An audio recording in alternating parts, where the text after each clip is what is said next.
हाय, उम्मीद करता हूँ आप सभी ठीक होंगे। आइए आज का ज़रा पकड़ते हैं क्या नया चल रहा है। यूएस ने इंडिया के ऊपर टैरिफ लगा दिया। ये थोड़ा काफ़ी ज़्यादा न्यूज़ में, ज़रा इस चीज़ को, इशू को समझते हैं और उसके ऊपर थोड़ी सी अपनी जानकारी बढ़ाते हैं। आपने रिसेंटली न्यूज़ में सुना होगा कि US has impose 25% tariff on Indian. Okay, अब इंडिया के ऊपर जो टैरिफ आया, ज़रा इसके ऊपर में थोड़ा डिटेल में जाते हैं। अभी होगा क्या कि जो प्रेजेंट 1 अगस्त से क्या किया इन्होंने, हमारे बेस वैल्यू पे 25% टैरिफ लगा दिया प्लस पेनल्टी। इसका मतलब क्या हुआ ये समझने की कोशिश करते हैं। तो ज़रा मैं आपको इस स्लाइड में ये कोशिश करूँगा समझाने की कि टैरिफ प्लस पेनल्टी होता क्या। मान लीजिए इंडिया से कोई एक शर्ट बन के यदि यूएस जा रहा है तो उसके ऊपर से अभी तक हम पहले से ही लगभग से 6 से 9% टैक्स दे रहे थे। अब ट्रंप गवर्नमेंट ने क्या किया है कि जो 25% और इसके ऊपर ऐड कर दिया, तो आप ये लगा लीजिए 6 के बदले में आप 31% के आसपास, 30% के आसपास आप टैक्स देंगे। प्लस उसके बाद में भी पेनल्टी भी लगाई गई है और इस पेनल्टी को हम बाद में समझेंगे। तो ऑलमोस्ट आप समझ लीजिए जो टैक्स हम 6% के आसपास दे रहे थे, अब लगभग से हम 30 से 35% के आसपास देंगे उसको।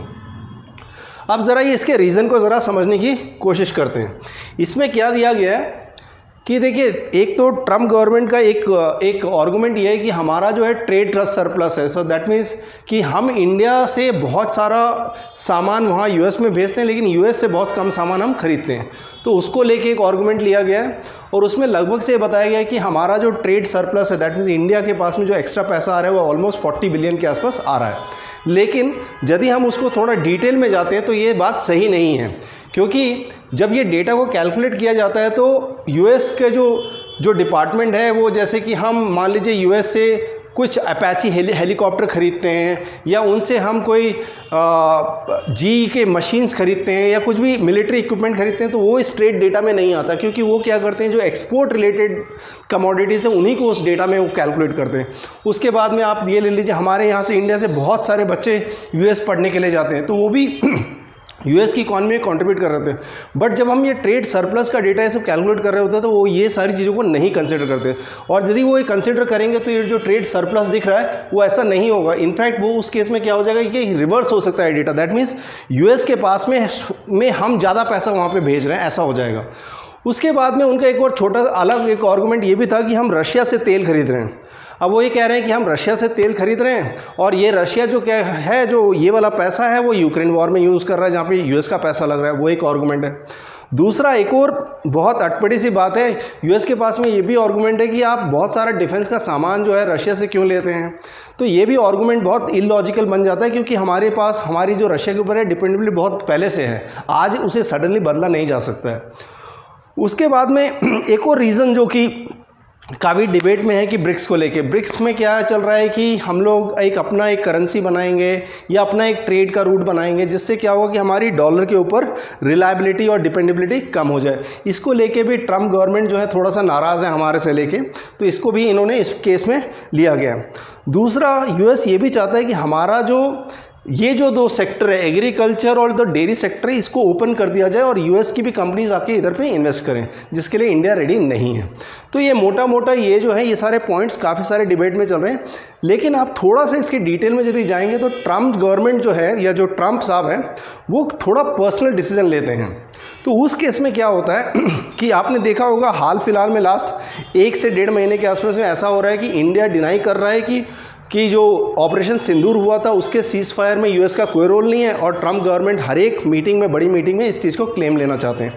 तो इसमें यहाँ पे ये दिख रहा है थोड़ा सा, यहाँ पे जो ट्रम्प गवर्नमेंट है या जो ट्रम्प साहब है वो थोड़ा सा पर्सनल हो गए इंडिया को लेके कि आपने मेरे को इस चीज़ का क्रेडिट नहीं दिया। और इसी चीज़ को जस्टिफाई करने के लिए आप ये देख पाएंगे कि उन्होंने पाकिस्तान को थोड़ा सा फेवरेबल ट्रेड डील दे दिया है। ठीक है, चलिए ये सारी चीज़ें थोड़ी सी वो हो जाती है, कंटेक्चुअल ड्रिवन हो जाती हैं, तो जिसके लिए सब्सटेंशिएट करना मुश्किल है। उसके बाद में आपके पास में आता है कि उसके पास में आता है हम लोग क्या क्या एक्सपोर्ट करते हैं। देखिए, फार्मास्यूटिकल में तो इंडिया चैम्पियन है, ठीक है, हम लोग तो न्यूमेरो यूनो हैं, ठीक है। तो ड्रग्स का जो काफ़ी सारा जो केमिकल होता है या एपीआई होता है वो हम यूएस को प्रोवाइड करते हैं। उसके बाद हम टेलीकॉम के इंस्ट्रूमेंट्स प्रोवाइड करते हैं। जेम्स एंड ज्वेलरी में भी हमारा काफ़ी बड़ा नाम है, ठीक है। ऑटो को कंपोनेंट हम प्रोवाइड करते हैं। उसके बाद में गारमेंट्स हो गया, आयरन स्टील हो गया, ये सारी चीज़ें हम एक्सपोर्ट करते हैं। तो ये सारी चीज़ें थोड़ी सी महंगी हो जाएंगी और हमें बाकी कंट्रीज से इसको कम्पीट करने में थोड़ा प्रॉब्लम हो सकता है। और हम यूएस से क्या इंपोर्ट करते हैं, क्रूड ऑयल लेने के लिए यूएस गवर्नमेंट हमें फोर्स कर रहा है कि थोड़ा सा हमारा जो तेल महंगा है वो आप हमसे खरीदिए, रशिया से मत खरीदिए, जो कि थोड़ी सी इलॉजिकल बात है। उसके बाद में एयरक्राफ्ट्स हो गया, आप अपाची ले लीजिए या कुछ एयरक्राफ्ट के पार्ट्स हो गए, जो भी हो गए वो सारा हम यूएस से मंगाते हैं। फिर गोल्ड भी हो गया, ये सब हम यूएस से इंपोर्ट करते हैं। उसके बाद में अभी आप देखेंगे मोटा मोटा ये चीज़ हो गया कि इंडिया जो था लगभग से 17-18% के आसपास यूएस के गुड्स को टैरिफ लगा रहा था और यूएस उसके रेसिप्रोकल में जो था लगभग से 8 या 9% के आसपास ऑन एन एवरेज प्रोडक्ट के ऊपर टैरिफ लगा रहा था। और ये ऐसी बात नहीं कि हमारा जो टैरिफ है वो अनरियलिस्टिक है, ऐसा नहीं है। देखिए आप साउथ कोरिया है, काफ़ी डेवलप कंट्री है, उसका जो टैरिफ है ऑलमोस्ट 13.4% है और उसके कंपेरिजन यदि हमारा 17% है तो बहुत ज़्यादा फ़र्क नहीं है। चाइना भी 7.5% के आसपास है। तो इसलिए ऐसा नहीं था कि हमारा जो टैरिफ था बहुत ज़्यादा अनरियलिस्टिक था।